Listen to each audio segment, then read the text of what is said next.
भाग राजा और लोमड़ी की कहानी। एक बाघ जंगल का नया राजा बना। राजा बना तो बाजू में मंत्री तो होगा ही ना। मंत्री के रूप में किसे नियुक्त करे करके सोच में पड़ गया। यह बात जानकर लोमड़ी किसी भी तरह उस मंत्री के पद को हासिल करने का निर्णय किया। एक दिन टोकरी भर के आम लेके वह चालाक लोमड़ी बाघ के पास गई। गुफा के बाहर बाघ के अकेला दिखने पर वह सही समय पर आई है करके अंदर ही अंदर खुश होने लगी।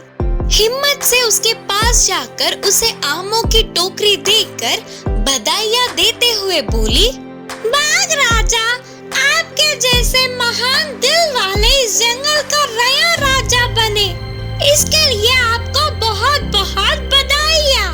मुझे पता है अब से इस जंगल में किसी को भी कैसी भी परेशानी हो तो आप सुनोगे, उधर सबसे आगे आप होंगे।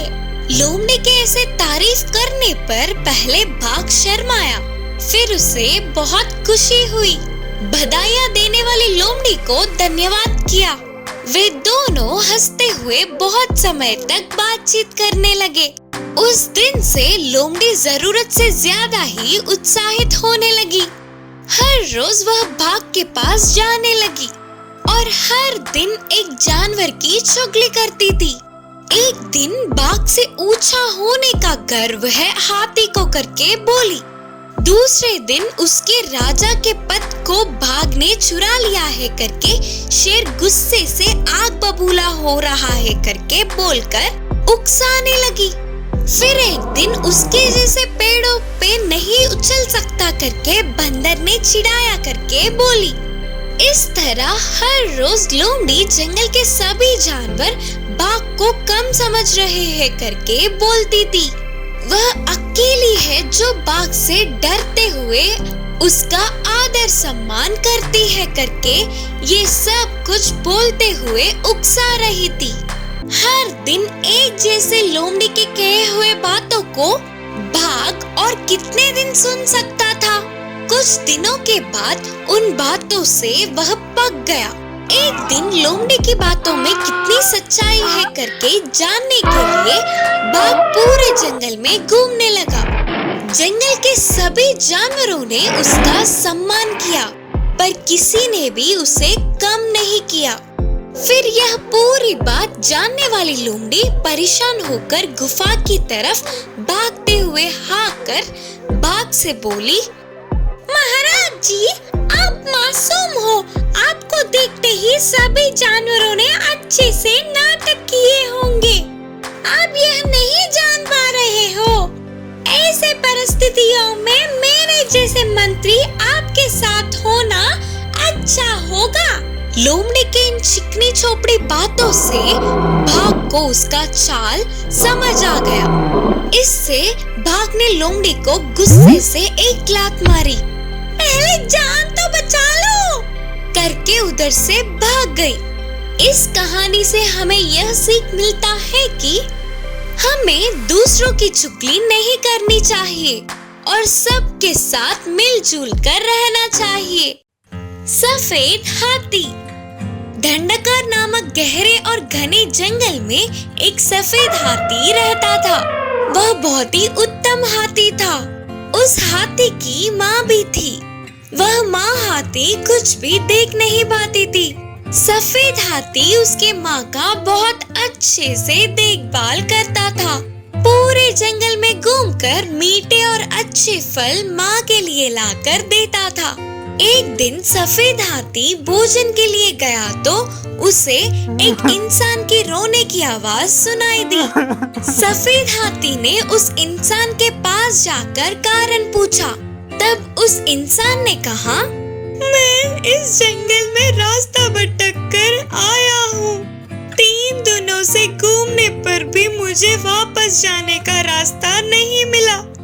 तब हाथी ने उसे जंगल पार करा के उसके गांव में छोड़ दिया। उस इंसान के गांव जाते ही वहाँ उसे सैनिक दिखे जो घोषणा कर रहे थे कि महाराज जी का हाथी मर गया। एक विशेष राजा के लिए उत्तम हाथी जो दिखाएगा उसे उपहार दिया जाएगा। बोलते हुए घोषणा प्रकट कर रहे थे। सफेद हाथी की रहने की जगह पता होने के कारण उपहार की आशा में उस इंसान ने सैनिकों को समाचार दे दिया। उन सैनिकों ने सफेद हाथी को जाल में डालकर पकड़ लिया और महाराज जी के महल में ले गए। उस हाथी का बहुत आदर करे, दूल्हे जैसा श्रृंगार किया। महाराज ने भोजन भी दिया, पर उस सफेद हाथी ने एक दाना तक नहीं छुआ। हाथी कुछ भी खा नहीं रहा है करके समाचार महाराज जी को पता चल गया। महाराज स्वयं आकर हाथी से पूछे।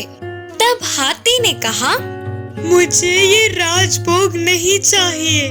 जंगल में मेरी माँ है। मेरी माँ का देखभाल और सेवा करने में ही मेरा सुख है।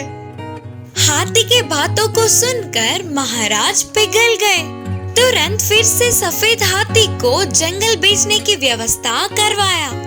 सफेद हाथी अपनी माँ की सेवा करते हुए जंगल में खुशी खुशी रहने लगा। गधा और कुत्ता। एक बार एक गांव में सोमू नाम का एक व्यापारी रहता था। उसके पास एक कुत्ता और एक गधा था। वो गधे पर सारा सामान लाद कर एक गांव से दूसरे गांव जाकर उसे बेचता था, और जब वो घर पर ना होता तो कुत्ता उसके घर की रखवाली करता था। ये बात गधे को पसंद नहीं थी कि वो मेहनत करे और कुत्ता आराम से घर पर बैठा रहे। कुत्ते को भी गधे से नफरत थी, क्योंकि उसको लगता था कि उसका मालिक सिर्फ उसका ही ख्याल रखता है और उसी को ताजे ताजे खाने देता है।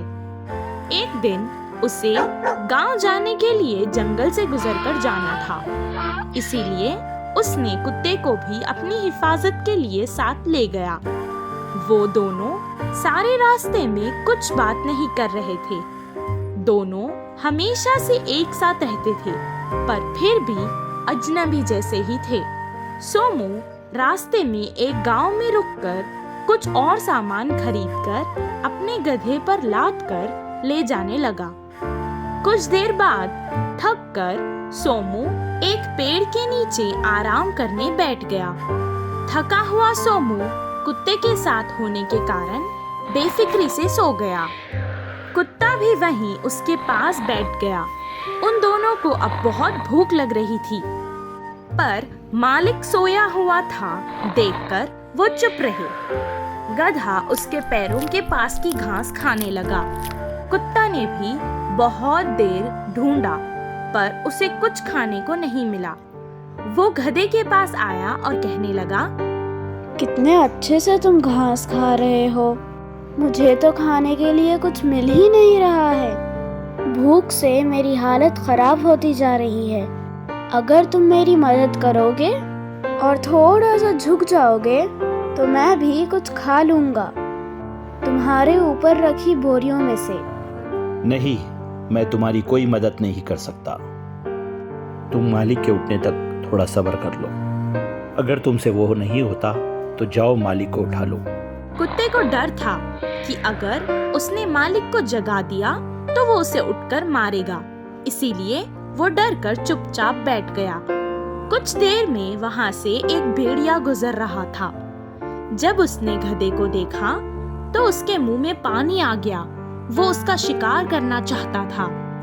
जब गधे ने भेड़िए को देखा तो वो डर गया, और अगर वो भागेगा तो मालिक उसे नहीं छोड़ेगा सोचकर वो कुत्ते के पास गया और कहने लगा, जाओ अभी मालिक को उठाओ, वरना ये भेड़िया मुझे खा जाएगा। कुत्ता गधे पर बहुत गुस्सा था, इसीलिए उसने गुस्से में कहा, भेड़िया आए या शेर, मुझे उससे क्या, मैं तो मालिक को नहीं उठाने वाला, चाहे जो हो जाए। गधे को अपनी गलती का एहसास हो गया और उसे क्षमा मांग ली, और वो जमीन पर बैठ गया। बहुत देर से भूखा कुत्ता उसकी बोरी से रोटी निकाल कर खा लिया और फिर जोर जोर से भौंककर मालिक को उठाने लगा। भेड़िए ने उसकी आवाज सुनी और वो डरकर भाग गया। उस दिन से गधे और कुत्ते में दोस्ती हो गई। मुर्गी और कुत्ते की दोस्ती। एक गांव में मुर्गी और कुत्ता थे। उन दोनों के मालिक एक ही होने पर दोनों के बीच अच्छी दोस्ती हुई।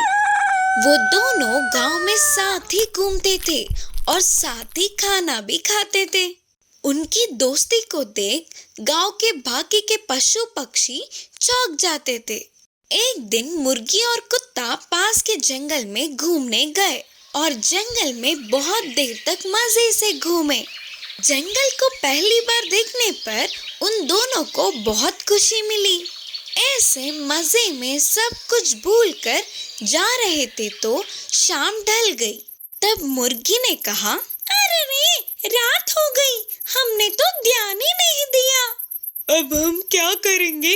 अगर जंगली जानवर आएंगे तो हम क्या करें? सोचकर मुर्गी चतुरता से एक पेड़ के डाल पर चढ़ के बैठ गई और कुत्ता पेड़ के छाल में छुप गया। कुछ देर बाद एक लोमड़ी उसी तरफ आई। खाने के लिए कुछ तो मिलेगा ही करके बहुत देर तक वही बैठी रही। अब उधर रुककर कोई फायदा नहीं करके जाने वाले लोमड़ी को पेड़ पे बैठी मुर्गी दिखी। लोमड़ी ने मुर्गी से पूछा, मुर्गी, मेरे लिए एक गाना गाओ ना। तब मुर्गी ने गाना गाया।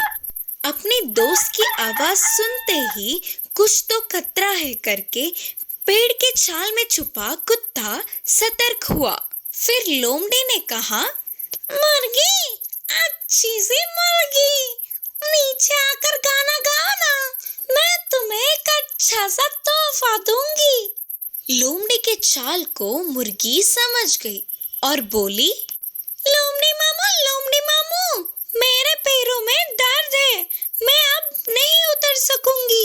मेरे दोस्त उस पेड़ के छाल में है, उससे पूछ लो गाना गाने के लिए। बोलकर मुर्गी ने चतुराई से कहा, अच्छा, तो पेड़ के छाल में एक और है क्या? तो अच्छे से पहले उसकी खबर लेकर फिर तेरे पास आऊंगा। सोचकर लोमड़ी खुशी से पेड़ के छाल में अपना मुंह रखा तो अंदर के कुत्ते ने लोमड़ी को जोर से काटा। मैं मर गया रे, अरे मैं तो मर गया रे बाबा, बोलकर चिल्लाती हुई लोमड़ी उधर से भाग गई। फिर सुबह होते ही रात की बात को याद करके हंसते हुए मुर्गी और कुत्ता खुशी खुशी घर लौट गए।